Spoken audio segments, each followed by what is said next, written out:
cita-cita untuk meningkatkan pertumbuhan ekonomi bertahap dari waktu ke waktu sesuai dengan perencanaan dari Bappenas sampai akhir 2029, di mana energi masuk di dalam Astacita nomor 2 dan Astacita nomor 5. Ya, di situ dikatakan bahwa swasembada energi diharapkan akan dapat dicapai secara bertahap. Visi pemerintah untuk menuju Indonesia Emas 2045 ya berisi 8 misi Astacita, kemudian 17 prioritas nasional, dan kemudian 8 program hasil terbaik yang cepat. Semua ada di dalam 320 program kerja. Inilah rencana pemerintah dalam RPJMN, Rencana Pembangunan Jangka Menengah Nasional 2005-2009. Next. Kalau tadi kita berbicara mengenai pertumbuhan ekonomi 8%, sekarang kita berbicara bagaimana sektor energi ini kemudian dapat memberi kontribusi dengan memberikan target pertumbuhan energi itu seberapa besar. Kata kuncinya adalah sasaran utama swasembada energi adalah ketahanan energi. Ya, konsep ketahanan energi yang waktu itu saya buat ya, pada awal tahun 2009,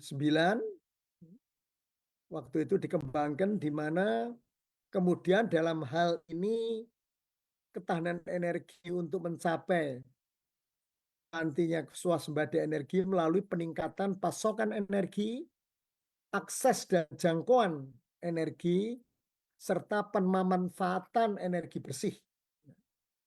Di sini saya gambarkan bagaimana posisi tahun 2025 sekarang dan bagaimana tahun 2029 itu akan dapat dicapai untuk indeks ketahanan energi, untuk pasokan energi primer, untuk konsumsi energi final per kapita, untuk porsi EBT dalam bauran energi, dan intensitas energi primer.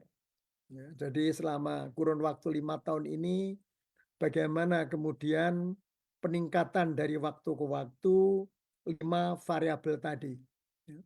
Dari pemerintah sendiri, itu sudah mencanangkan proyek prioritas PSN, Prioritas Strategik Nasional, RPJMN 2005-2009, pengembangan lapangan abadi Masela yang ada di Laut Aru, pengembangan lapangan Andaman yang ada di Aceh, ya, lepas pantai Aceh, pembangunan pipa transmisi gas bumi Cirebon Semarang yang belum selesai, ya, sebetulnya sudah selesai hanya segmen Cisem 2, ya, Cirebon Semarang yang mesti perlu diselesaikan. Kemudian juga ruas Dumai Semangkai juga perlu diselesaikan. Kemudian pengembangan cadangan penyangga energi, ya, karena perlu bagi kita untuk mempunyai apa yang disebut strategic petroleum reserve. Tetapi strategic petroleum reserve itu bisa ada di bawah tanah, tetapi juga bisa berada di atas tanah.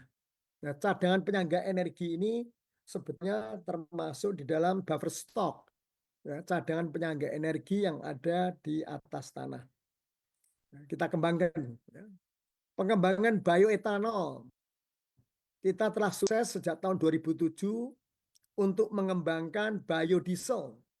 Dan sekarang kita ingin mengembangkan bioetanol dari tebu dan dari tentu tumbuh-tumbuhan yang lain. Kemudian pengembangan panas bumi. Kita punya cadangan panas bumi yang besar. Hampir 25.000 sampai 30.000 megawatt. Sekarang yang berkembang masih sedikit. Namun demikian, ya, saya pribadi mengusulkan untuk proyek prioritas, ya, di luar RPJMN, yaitu pengembangan lapangan migas antara lain D Alpha Natuna, ya, berada di Laut Natuna Utara, Selat Makassar, Kasuri Blok, Tangguh 4, dan carbon capture and storage dan carbon capture utilization and storage. Saya kira perlu dikembangkan karena ini mempunyai potensi yang sangat besar. Implementasi subsidi harga dan subsidi langsung. Ini selalu menjadi tarik-menarik ya, yang terbaik bagi pemerintah untuk melakukan subsidi harga atau subsidi langsung. Ya. Kita telah melakukan itu sejak tahun 2000-an waktu itu. Ya, untuk melaksanakan kombinasi subsidi harga, tapi juga kita mengembangkan subsidi langsung terhadap komoditi energi kita. Ya, terutama untuk BBM dan juga untuk listrik.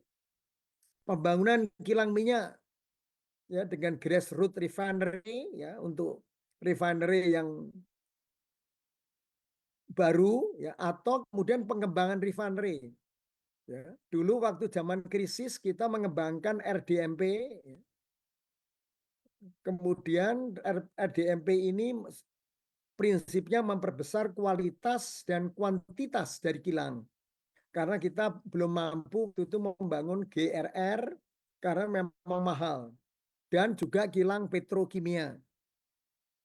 Hilirisasi sampai dengan end user. Kalau dulu tahun 2009 hilirisasi itu hanya sampai ke downstream. Jadi upstream dikembangkan ke midstream, downstream, tapi sekarang kita berharap untuk bisa sampai ke end user, ke baterai. Kalau itu adalah hilirisasi nikel. Batu bara, kita punya batu bara yang 50 tahun, tetapi kalau dikonversi, cadangan-cadangan yang masih belum terbukti menjadi cadangan terbukti, maka bisa sampai lebih dari 100 tahun. Nah, ini kalau dilakukan dengan teknologi coal gasification, coal liquefaction, maka ini akan mampu untuk mendukung energi yang berkelanjutan. Pengembangan MNK, migas non konvensional, nanti akan saya sampaikan cadangan-cadangan yang ada di kita, dan pembangkit listrik dengan EBT, energi baru dan terbarukan, pengembangan interkoneksi listrik, ya, transmisi dan distribusi listrik untuk jaringan Nusantara itu saya kira terus perlu dikembangkan, ya, terutama untuk daerah-daerah tertinggal, terluar, ya, terdepan. Saya kira mereka perlu juga sebagai warga bangsa untuk menikmati listrik. Lanjut. Nah, inilah kontribusi sektor energi dalam perekonomian nasional. Ini saya sampaikan PNBP SDM tahun 2024. Cukup besar. Ya, cukup besar. Kita kontribusi 46,5% dari PNBP nasional tahun 2024. Ya, dan itu melebihi target 115% target bisa dicapai sehingga mencapai 269,6. Dari rincian PNBP ini energi yang terbesar dari migas, kemudian dari minerba. Minerba ini ada batu baranya yang cukup besar memberikan kontribusi juga terhadap energi, dan EBTKE, energi baru terbarukan dan konversi energi. Kalau kita lihat ya, memang ya untuk hilirisasi yang terbesar sekarang itu adalah untuk mineral, terutama untuk nikel. Ya, nikel terbesar, kemudian tembaga, kemudian boksit. Lanjut. Kita masuk kepada tantangan dan peluang. Tantangan terbesar dalam ketahanan energi itu sebetulnya dua hal. Satu adalah BBM kita import. BBM kita cukup besar importnya. Ya, kalau kita lihat itu bagaimana BBM kita import ya, di gambar sebelah kiri. Dan kemudian LPG juga import karena konsumsinya lebih besar dari produksi nasional kita. Ya. BBM juga demikian cukup besar. Secara overall, ya, kita produksi kita itu sekitar 600.000 barrel per hari. Sekarang ini konsumsi BBM kita, konsumsi minyak kita itu adalah 1,6 juta plus minus ya. Sehingga memang kita impor dan itu mengganggu balance of trade kita. Tapi untungnya kita itu punya balance of trade juga dari batu bara dan minyak, terutama dari gas. Sehingga kalau dikombinasikan neraca perdagangan kita, balance of trade kita masih positif. Ya. Namun demikian kalau kita lihat total supply energi itu 77% ya untuk suplai energi kita. Listrik lebih besar lagi 82%. Ya, jadi memang dan terutama itu didominasi oleh batu bara. Ya, batu bara yang tentu banyak menghasilkan CO2 sehingga bagaimana kita bisa melakukan untuk pengurangan CO2 ini. Lanjut.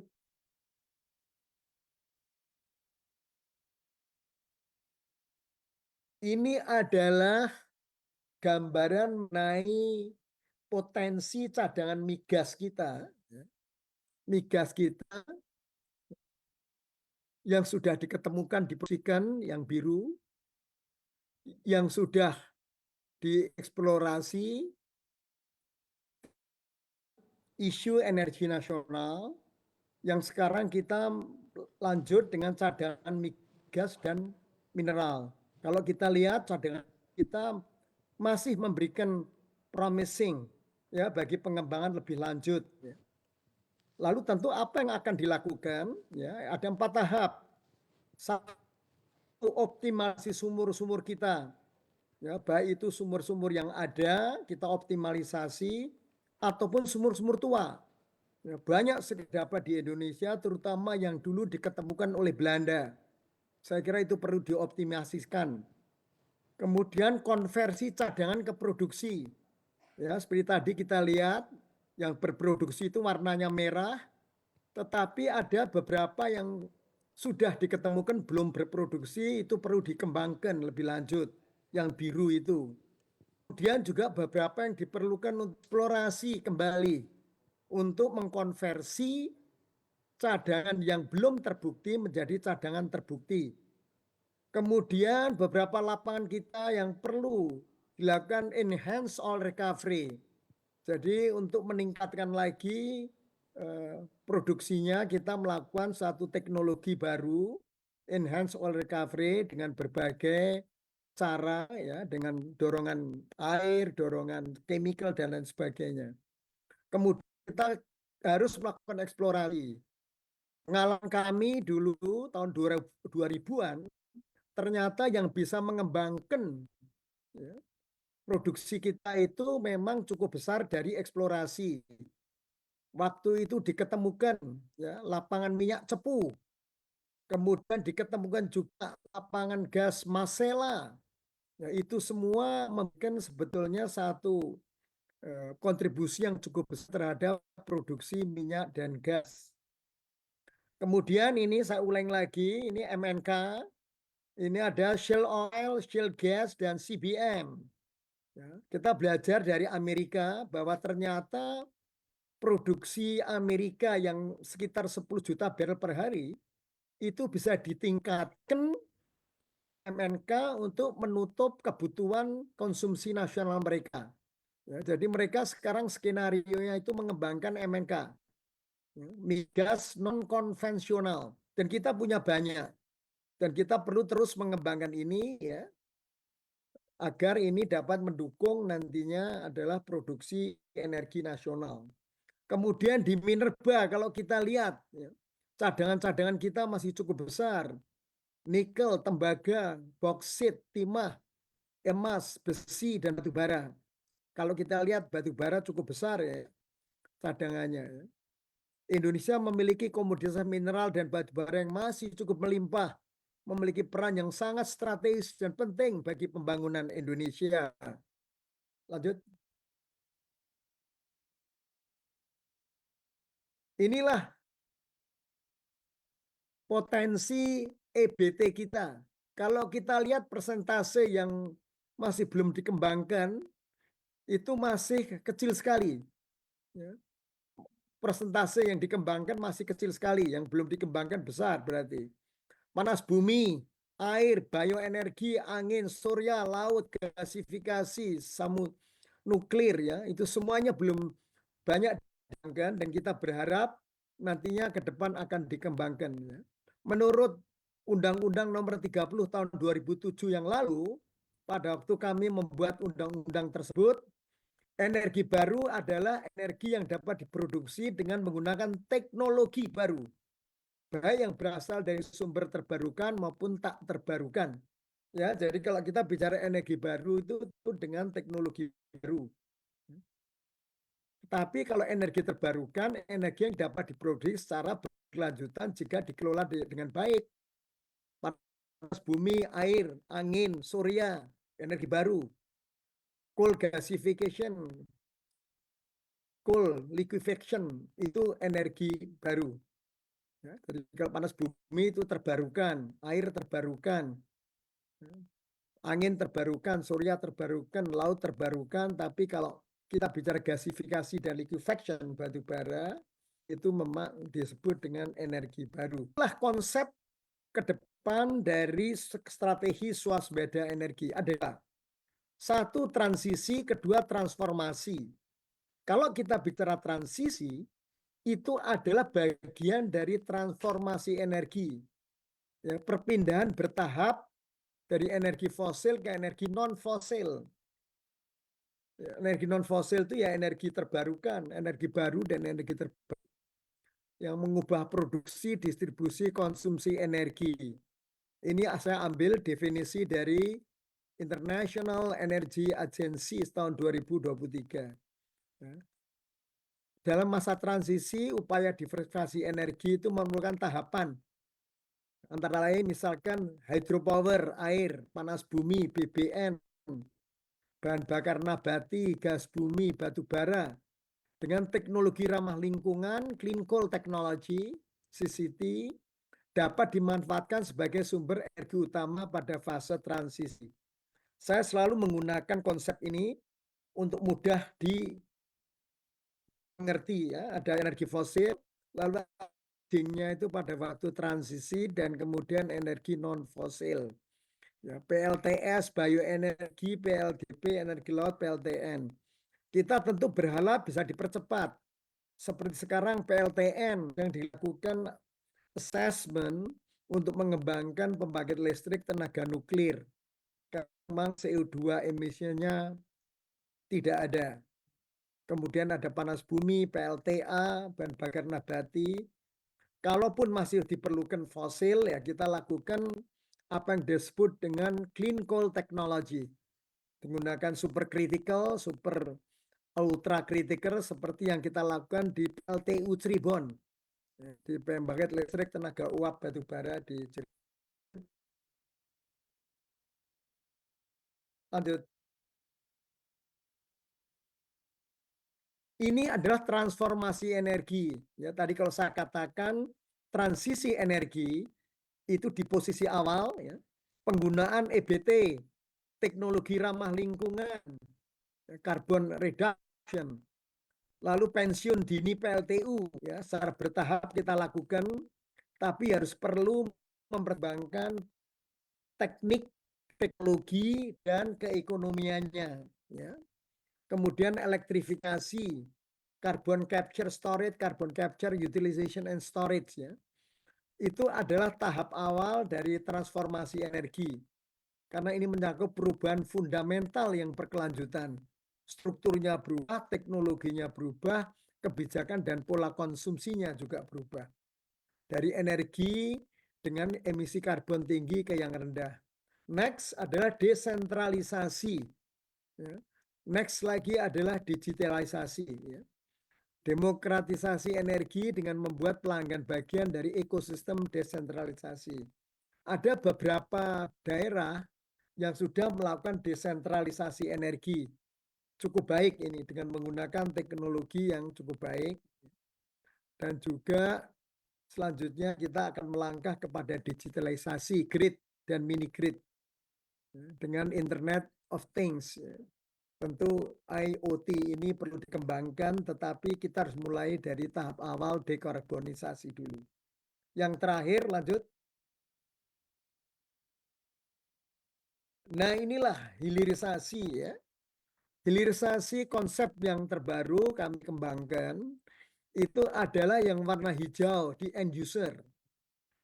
Cita-cita kita pada waktu Undang-Undang Nomor 9 Tahun 2007 itu merubah dari upstream, midstream ke downstream, dari kuning ke warna hijau. Tapi tahapan-tahapan ini tidak mudah, karena yang tahapan hijau itu belum dilakukan di Indonesia. Kita selalu tentu ingin itu dilakukan.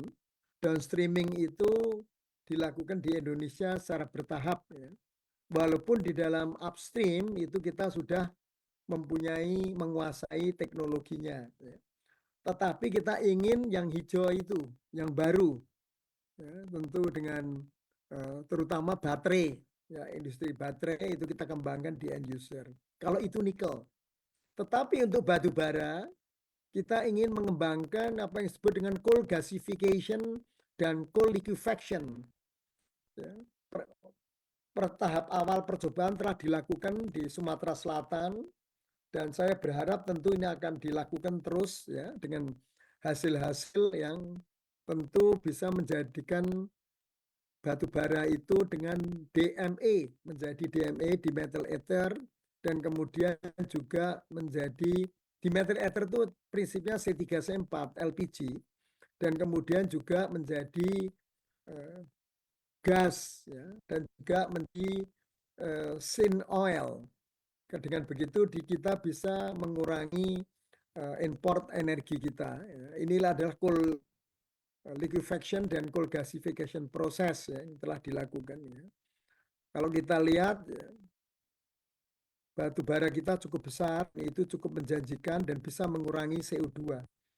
Inilah langkah-langkah yang kita lakukan semuanya di dalam kita nanti di satu sisi untuk mencapai swasembada energi, di sisi yang lain kita juga bisa untuk paralel mencapai net zero emission. Jadi ini langkah cukup baik dan kita berharap tentu dengan dukungan saudara-saudara sekalian yang hadir pada kesempatan ini, program pemerintah dapat dilakukan dengan baik.